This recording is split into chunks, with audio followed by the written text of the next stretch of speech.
I've had people come at me with syringes. I've had people come at me with machetes. I've had people just come at me physically. I've had somebody try to set fire to the shop when I was inside it. It was multitude, and it wasn't unusual. Every week, you would only phone the police if you absolutely had to, and I only phoned the police a few times, and the whole time that all happened, you had to deal with it yourself, because otherwise people would sense weakness. Hi, and welcome to A Class of Their Own podcast, revealing the human stories behind their name.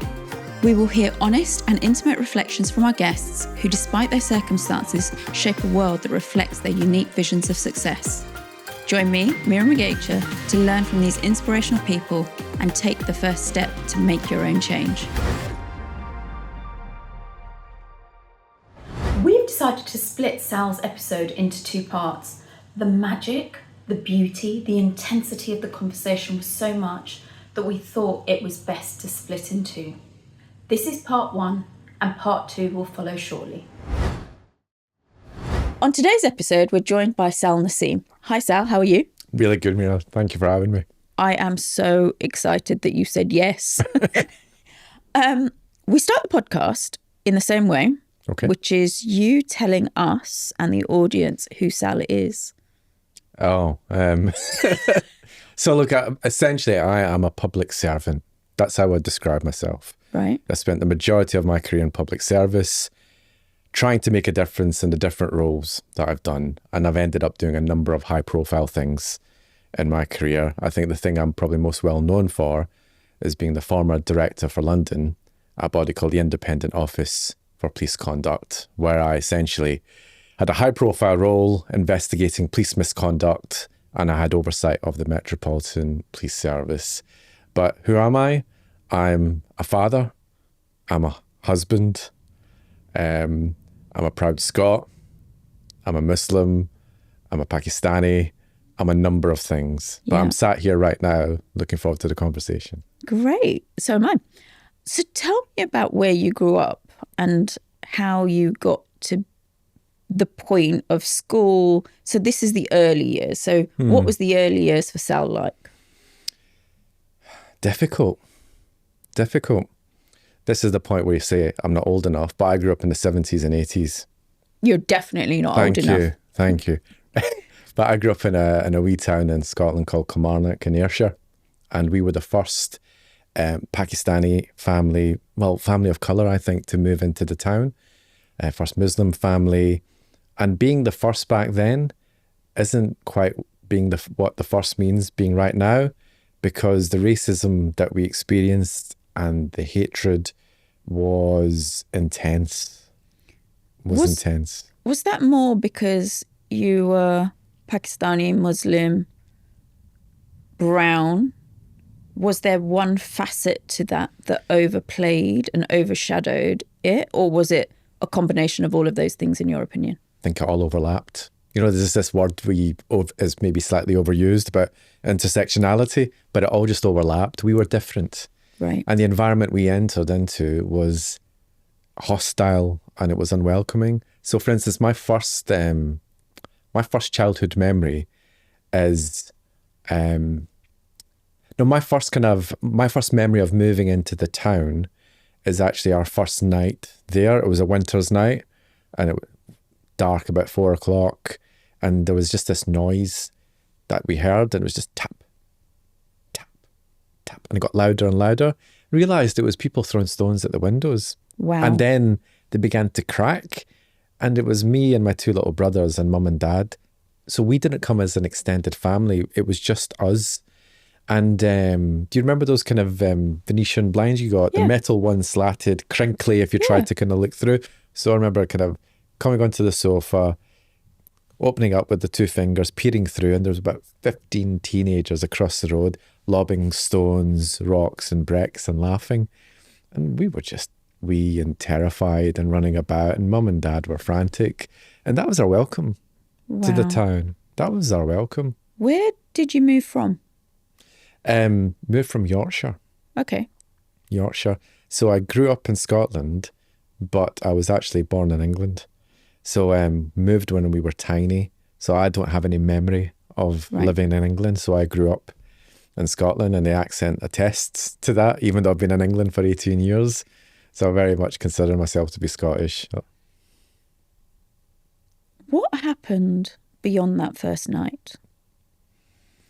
So growing up, see, it's very easy to get binary with stuff, and I'm very, very careful not to be, because I grew up in Kilmarnock, and, you know, many of the people we met and lived and worked with and interacted with, just amazing, Of course they were. wonderful people. But my reality growing up in Kilmarnock was, you know, violence, getting beaten up all the time, racism, this word, Paki, which I'm saying very consciously and deliberately. My children will have heard that word maybe 5 times in their life, because, you know, we live in Birmingham. We live in a really diverse part of England, and that is their privilege now, that they do not get to hear that word in regular occurrence. But for me, that word, which is a combination of history and hate masquerading as an abbreviation, that word followed me around my childhood. I've heard that word thousands of times, couldn't quantify it. Yeah. Remember going to school, first week there, you know, all you got was Paki this, Paki that, Paki that. And I remember coming back and I was calling myself Paki, you know. Because to you, it becomes an association with, oh, that's actually who I am. Yeah. And technically, it is an abbreviation. It's just not used in that context. No. It's, like I said, it's an it masquerades as an abbreviation, but we all know what it is.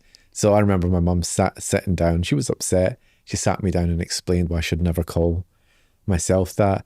But it was just the rhythm of it. You know, when I went to secondary, I went to like a rough comprehensive, and it took me a long time to tell my kids the stories of my experiences, because they didn't need to understand what it was like. You know, to this day, my mum doesn't kind of fully understand, you know, what my experiences were like, or my dad, because they didn't want to tell them. They had enough on their plate. Yeah. You know, you're trying to kind of get through that environment. You're trying to kind of just live your life. They don't need to understand what their children are suffering. So you kind of develop this stoicism and just kind of keep it. What was family life like? Because, again, going back, and again, the early years, so because you look so young, this can't possibly be the right time for it. But going back to then, you didn't have the extended family with you. You were in Scotland. You hadn't gone to one of the big cities where you may have had less racism, less sticking out as sore thumbs. You wouldn't have been different. You weren't within a community. All of those things didn't happen. So what took you to Scotland in the first instance? So this is to do with my dad's story. Okay. And I love these opportunities because I get a chance to pay tribute to my dad, who I lost a few years ago. Okay. And my dad came over in 1969, literally had £1 in his pocket, the cliche, but it was true. Yeah. And he came for a chance to build a better life for his future family.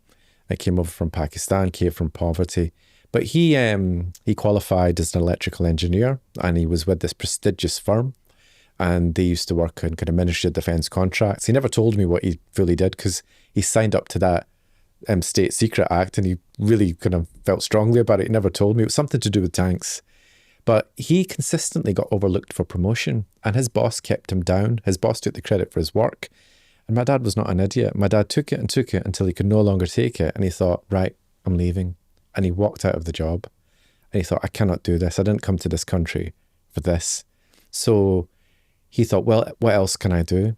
So like many other South Asians at that time, he wanted to become the master of his own destiny. And many other people who'd kind of come over at the same time, they were actually coming over to Scotland because they'd heard there's actually more opportunity there. So he did a little bit of kind of training on what it's like to run a shop. And then he bought his own business in Kilmarnock, and it was a shop that had been owned by a gentleman who'd built it before. So he was only the second ever owner, still known as Naseem's in Kilmarnock. And he built it and he ran it for 40 years. So my dad came and my parents came to Kilmarnock for opportunity, and they built the life that they wanted. And although my childhood was hard, the warm glow that I get is from my parents, because my parents were amazing. I'm blessed. You know, my mum and my dad, they gave the warmth in my childhood. They did everything and more for us. We never wanted. We were never hungry. We were loved. They worked all the hours that God sent. And we've got all these memories, like many kind of South Asian kids of my generation do, of kind of, the kind of snatched moments that you get with your parents when they're kind of running their business, or the precious moments you get. Yeah. We had 30-mile round trips to buy a samosa from Glasgow, or get, our kind of butcher meat. I'm Muslim, so we have halal meat. Yeah. So everything was distant. We were outsiders. But although my childhood was harsh, I have many happy memories, but the happy memories I have are all exclusively centered around my parents and that kind of warm shelter they provided and that umbrella of family. What about school and friendships and all of that stuff? Do you have friends from those days today? No. None? Not in touch with anybody. Did I have friendships at school? Some, yeah, some. But I was always awkward. I was always the outsider. And I suppose my childhood was quite instructive for what I went on to do later in life. Yeah. It was about having that outsider mentality. So my experiences even in schooling were difficult. I've kind of spoken about it in my book, because, there's things spoken about now around inclusion and things. And back then you didn't have any of that. So you're at the mercy of your teachers. And I had some amazing teachers, but also I had some really cruel teachers and some difficult experiences. Yeah. Like, so when I was younger, because of all the bullying and the kind of violence and all that stuff I spoke about, I had quite a pronounced tic. And I remember one time the teacher in the class just stopped the classroom dead, and just singled me out and asked me why I did that. And obviously I explained, it's just, I can't control it. And then she shamed me in front of the class and told me, how I can't do it. And it just diminished me. I didn't have the words. My fight back then was just, I turned up every day and that was your fight. That was my fight back then, just turning up, being visible, keeping going, studying hard. But then you had cruel people around you, people in positions of responsibility who should kind of embody kindness, but actually just wanted to kind of just take their position and abuse it. And I suppose that was my kind of first early encounter of people abusing a position of power. Did you know that was what was going on at the time? All I felt was going back into my shell. Now I look, people find it kind of hard to understand, but, back then I had a stutter. Yeah. You had this tic that came from the kind of stressful environment. The trauma. I'm very careful when I talk about my childhood, because I don't look for sympathy, and I don't want to kind of embody victimhood. No. Because ultimately my childhood helped form this idea of, which I speak about a lot in My True North. My childhood was harsh and it was difficult. But when I came through it, it actually formed this value system inside me, it gave me these 3 Fs, which is, that renewed sense of my faith. Because, whatever my kind of closeness to my faith is, it kept me centered. Yeah. And, I kind of trusted that. My family, my mum and dad, amazing. And my fight. And that fight back then was just kept getting back up. Yeah. Kept facing it. And I would never let anybody see if I was upset. Never. I would never let them see it. Yeah. But that meant that you were masking it, keeping it all internal. And again... Which was a bad habit, which I would discover later on. Yeah. So what happens next? So, go through that, go through my schooling, get a lot, managed to get into the University of Glasgow, and I studied law there. You studied law? Studied law. But, didn't really fit in. I didn't fit in, to do with my own awkwardness, to do with the fact that most people in my class were privately educated. that whole thing about there being outsider again. But that was okay because that's all I knew. But I got my degree. And was that really important to you at that point, getting a degree? Because at any point you could have dropped out and gone, I don't need to do this. Oh, no, I was never going to drop out. Okay. I was never going to drop out. You know, I did it as much for my parents as I did for myself. Yeah. My parents had invested a lot to come here, and I felt that responsibility and weight to carry through. You know, if that was my child now, we'd have a conversation and think maybe we should do something else. That wasn't an option for me. Okay. They weren't the sort of conversations you had back then. So I carried that through. And then when I graduated, I did something which was maybe slightly different. So the natural expectancy would be, you know, kind of what you're going to do with this degree, you know, enter the profession. And that's very much what my parents wanted. But I was the eldest child. So I had 2 brothers and a sister. And my dad at that point had been doing the shop for a couple of decades. And he was struggling a bit. And I'd done the calculations that it'd probably take me a decade or so before I could give them any sort of financial comfort. And my dad didn't take a day off, used to work 7 days a week. Yeah. And the quality of life him and mum had, you know, was, they would never say they were unhappy, but I felt it. So I made a decision that I was going to work with my dad. So that's what I did for the next 10 years. Wow. And particularly my dad hated it. He did not want me to do it. And that in itself is a different, because he wanted, I'm assuming, a better life for you. He didn't want you to do and sacrifice that for you. Yes. For him, sorry. Yeah. Both mum and dad didn't want that. But I'm the eldest and I felt it. If I wasn't going to do this, what was going to happen? And the thing is, Mira, like, I don't have my dad now with me any longer. Mum's still here. But that decade I spent in the shop has given me like comfort and memories that no job, no professional experience, nothing on my CV could ever give me. I gave them a day a week off. You know, I sent him back to Pakistan to see his mum before she passed, and he hadn't been back to Pakistan for 30 years. I got to send mum and dad to perform Hajj, which as a Muslim is, you know, is like the calling and is a thing that we all want to do. And I got to do that multiple times.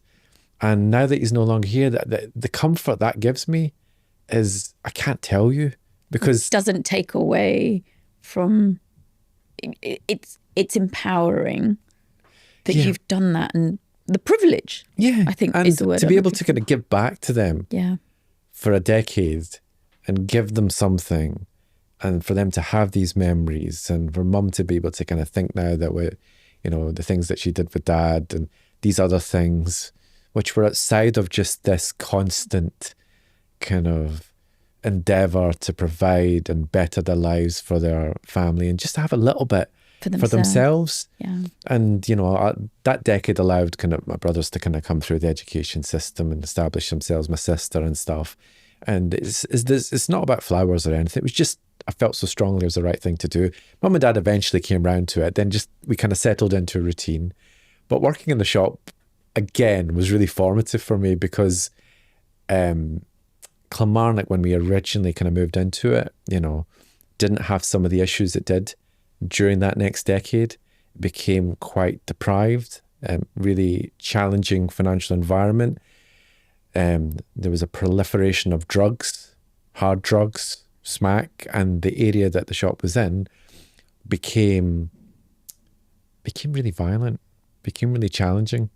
And that quiet wee boy who couldn't look anybody in the eye and enter the shop, he didn't exist by the time that decade finished. I'd become something totally different. Wow. Totally different.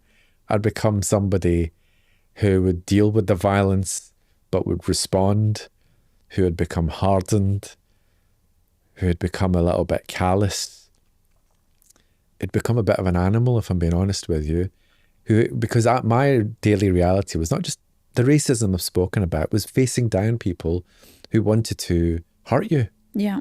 They would come in and they would be at the counter And they would, like, for instance, I remember this conversation so one guy said, what would you do if I jumped over the counter now?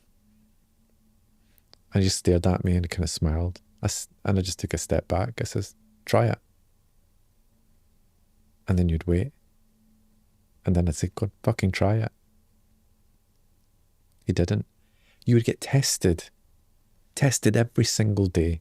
In different ways. And as the area became more violent, as people came in, and like, I speak about this now, but like my experience, to kind of give you a flavour of it, was, I've had people come at me with syringes. I've had people come at me with machetes. I've had people just come at me physically. I've had somebody try to set fire to the shop when I was inside it. I've had somebody try to set a dog on me. It was multitude, and it wasn't unusual. Every week, over a certain period of time when it deteriorated, it would be something. And it wasn't always the case. And most of the time you would not phone the police, because you would only phone the police if you absolutely had to. And I only phoned the police a few times, and the whole time that all happened, you had to deal with it yourself, because otherwise people would sense weakness and you wouldn't be able to function. This episode is brought to you by Play for Change. Play for Change brings together leadership coaching, expert facilitation, and builds communities. They help craft real connections, spark learning, and turn play into powerful experiments to enable better relationships with yourself and others around you. To find out more, go to playforchange.co.uk. Links are in the show notes below.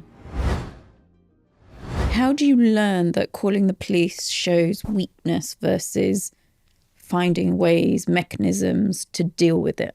It was kind of like an evolution of my childhood, because you learnt how to face down people. You learnt when people were coming at you. You just picked these things up instinctively. Right. As kind of survival. You kind of knew the people that were going to come at you and hurt you wouldn't tell you they're going to hurt you. Of course not. They would just hurt you. Yeah. And that happened. But, over time, respect got built, because my dad was an amazing man. He was a pillar of the community. And he, his kindness and his compassion and his leadership were something which had a really profound effect on me. And he built his place in the community. So as much as there would be people that came and try and kind of did things and try and hurt us, there was people there, part of the community, that would kind of defend us and pull other people back. And he built, not we. My dad did that. My dad built a place for us in the community, and people respected him and people loved him. And that carried weight as well. Yeah. So as much as there's this thing about, defending and being stoic and resisting, there was also this thing about kindness and compassion. We had a tick list that we used to keep. Tick list being used to give people credit. So when they didn't have anything, you go to Tesco's and ask to let you off with 10 pence. Yeah. Nobody's going to let you off with 10 pence. Yeah. My dad would give people loaves if they were hungry, milk if they needed it. These were the sort of relationships you kind of grew over decades. And my dad, and over the years, me included, you would know people from when they were children to when they were parents. And my dad knew their grandchildren as well.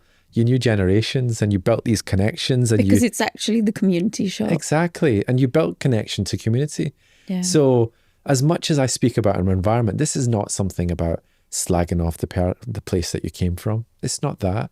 It's just about describing the time that we came and the environment we found ourselves in, with a section of the community, but also, the love that we felt. And when my dad passed about 4 years ago now, it was really hard. And I remember the local paper kind of carried a piece, and it kind of had a Facebook page. The Facebook page got inundated with tributes. It had 1,000 people had commented beautiful. And shared their memories. And I found out stuff about my dad that I never knew, that he'd done all these things, because he never told anybody, because he was a very religious man, and he thought, well, Allah's watching, so Allah knows. He didn't tell me. He didn't do it for any showmanship or plaudits. He just tried to do the right thing when nobody was looking, and that had a really big impact. And as much as we were grieving, and we were really grieving, I remember reading that page and I thought, my goodness, look at that. Look at the love Incredible. extended to him. And after that, I wrote a piece for the local newspaper as a tribute to my dad. It's in the Kilmarnock Standard. And it got picked up by the Daily Record, which is like a massive kind of tabloid newspaper in Scotland. It's like the equivalent of the Sun. Yeah. And it had like, I think 500,000 views or something, the tribute. And I think they titled it a gentleman shopkeeper, because when anybody described my dad, the most common word used was gentleman. But that's incredible. By coming over, going to a place where on night one you're being thrown stones at, or the house windows are being thrown stones at, and then he becomes a gentleman in a community with hope for the family, but also the community that he's within. That's just gorgeous. Thank you. And the way he did it, and this is the legacy I carry, is through kindness. His leadership, and he was, he was like, my dad was small in stature, but he was a giant of a man. And he had the heart of a lion. He one time faced down somebody who pulled a handgun on him outside the shop, and most people would run. He took the handgun off that person, and that other person ran away. He didn't know it was a replica at the time. But again, he didn't tell anybody that. He didn't tell anybody these stories and things that happened. But it wasn't, I think the thing that I just want to get across, you don't win a place through, violence. You don't win a place or respect through ultimately, knowing people can't mess with you. Ultimately, how you win people over is you win their hearts over. Of course. And he did that. And he did that, and his his leadership and the way he kind of carried himself he was my role model. And I'm not interested in anybody else's kind of leadership books. That's who I've modeled myself on. When you think about those 10 years that you gave to yourself, the family, and you've said that there's, the difficulty with your parents going, you're not going to do this, you're going to carry on. What's the one thing, if anyone's listening, do you think they should consider if they're find themselves in similar situations? Listen to your values. Listen to what this is telling you. I kind of developed this thing around living a life which is totally aligned to your values, whether that's inside of work or outside of work. In that situation, I didn't know, Mira, but something was telling me that I couldn't just go on and forge my own path and do that thing. And I listened to my heart, and I listened to my values, and I listened to this calling to say, no, you need to look after them. And if I hadn't done that, I don't know, I'm not quite sure what would have happened. Yeah. I don't want to speculate. But the fact that I followed and listened to that niggle and that feeling inside is something I'll always be grateful for. And what I'd say is, anybody in that situation, you don't have to do what others tell you. You don't have to do what others have always done. You can do something different. Yeah. What happens next? So, after a decade in the shop, decide, need to do something for myself. So moved down to England, married, kids. I didn't have the privilege or the opportunity to retrain. I had a law degree, but it was English law, totally different system. Oh, shoot. I know. Because you've studied in Scotland, so you can't now take that with you. Yeah. So essentially, I just had to get a job. Right. Just had to get a job. And that's what I did. So no pride, no anything, just around getting a job, being able to provide. And then I kind of started my journey that way. Did you move back to England because you married? Like, what brought you to England? Yeah. So got married. My wife is originally from Birmingham. We moved to Leicester. And then it was just about my kind of career trajectory is just about working hard and climbing, and doing it with no pride, but doing it to provide for family.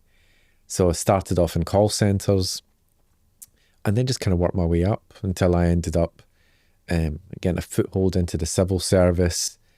And then it was a really weird realisation for me. I had this really weird skill set. So for 10 years, obviously I had my academic background, but never really kind of deployed it.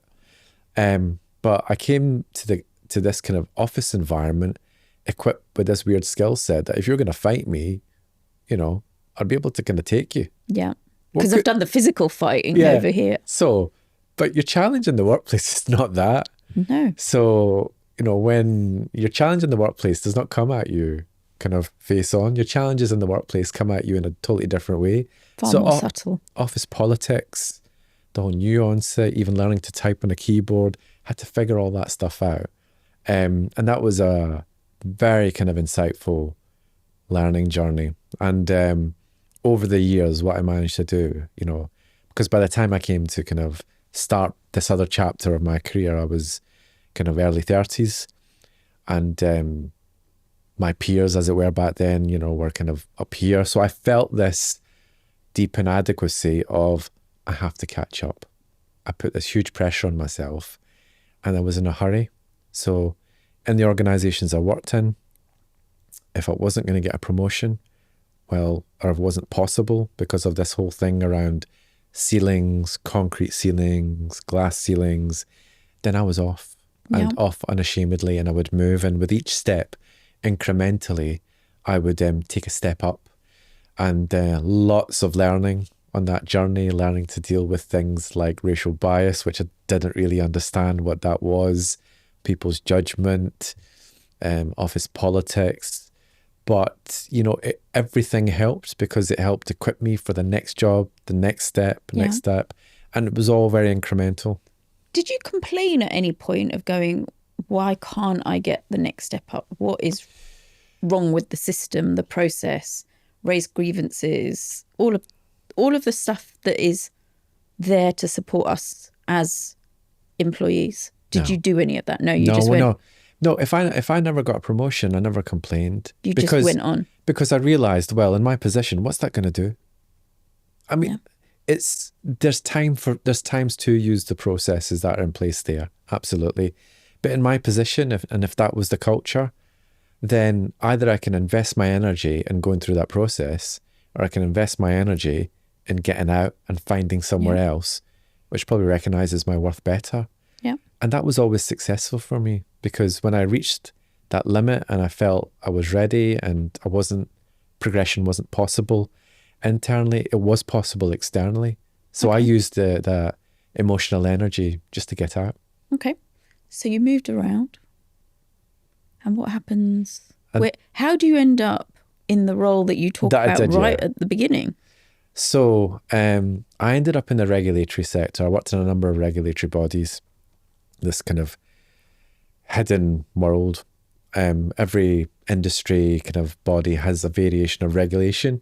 And I worked in a number of bodies in the civil service kind of sector, from the Audit Commission to Legal Ombudsman to Ofqual, that governed, a combination of local authorities, legal services, and awarding bodies in education, until I see an opportunity, I think round about 10 years ago, at an organisation that was called then the Independent Police Complaints Commission. Now, I knew about this organisation because I knew about the Stephen Lawrence tragedy, the murder, the inquiry, and I knew the IPCC had been set up off the back of Sir William Macpherson's report that said there needed to be an independent body in place to investigate the worst forms of police misconduct, corruption. And there was an opportunity there. It wasn't a high-level position. It was a managerial position. But I looked at the advertisement and I thought, I've got the skills to do this. And I took a slight pay cut. But it was calculated. I thought, if I take a slight pay cut, there's an opportunity to work for an organisation where values, purpose, everything align. Yeah. And professionally, it was the best decision I made. It was very hard, but professionally, it was the best decision I ever made. So talk to us about why it was the best decision you made. You took a pay cut. it aligned with you from a values, purpose, etc. point of view. Great. But you took a pay cut and you had a family. And again, look, whenever I've made these decisions, I've never made them in isolation. Of course. So I've always, my wife is my partner in life. So we always do everything together. So it was after a discussion and we both thought, actually, this makes sense. And why was it the best thing for me professionally? Because, I worked incredibly hard. That's always a given. That was always a given for me. I learned that lesson. I couldn't just be standard. I had to be exceptional in everything that I did because that's the standard I was held to. That was all right. I accepted that. I got 2 promotions in that organization. Went from being a manager to a head of service, then to becoming a director. So I ended up becoming kind of regional director for London in 2019. And in that role, I had oversight of a number of police forces, which included the Metropolitan Police Service. And working in that system, that organisation, and that role was going to be a life-changing experience for me. How can it not be? Because you're only involved in the cases where there's huge dispute. And you've been through this journey, because I'm now picturing you as this little boy in Scotland, growing, managing, seeing, only calling the police in really, what's the word I'm looking for, in real situations of harm, but dealing with everything else yourself.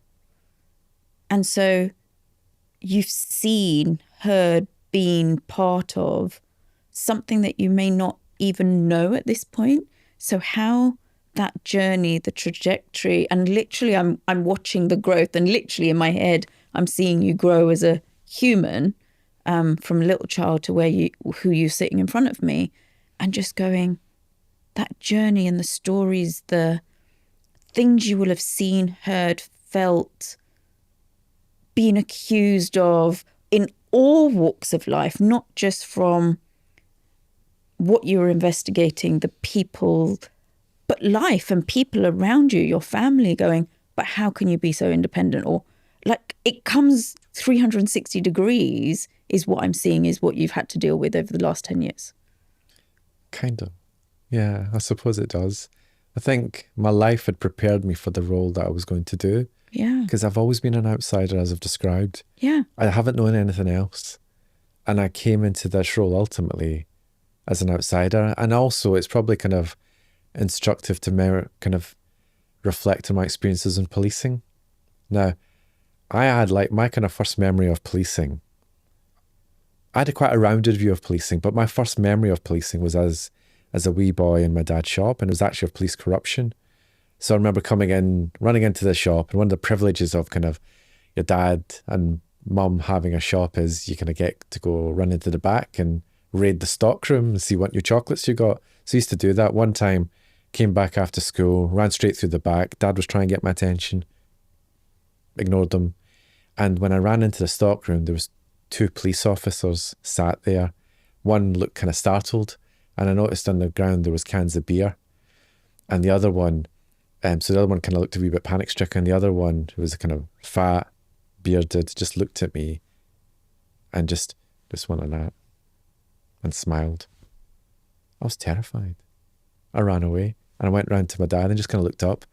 And I remember that look on my dad's face, because my dad was like really strong, and he had this look on his face which I don't think I've seen since. And he just had this look where he kind of spoke about his helplessness. He had this kind of apologetic smile. I didn't actually say anything to him because his look told me everything. And I just, we just carried on. We carried on. And that's my first memory of policing. But then, because as I said, people try and put you in these binary positions. Then afterwards, although I had kind of other experiences of, police stopping my car and stuff, I had experience of community policing where these police officers would come in and they were amazing. they would come in and they would check in. They would have this relationship with me, with Dad. How you doing? How's everything? And they gave me the counterpoint. They gave me the balance, which maybe other people don't have. So my first very memory of policing was of corruption, of police kind of intimidating and doing what they did with my dad, but also the counterpoint where you had these amazing officers that would make sure you were all right and develop this relationship and bond with you over the years. So I had this rounded picture personally of policing. So as I kind of entered into that, that was important to me as well before I kind of went on to do the various things that I did. If you enjoyed that conversation, please share A Class of Their Own podcast with your friends and family. Subscribe, follow and like. It really helps us continue to grow. Keep being you through connection, learning and play. You are a class of your own.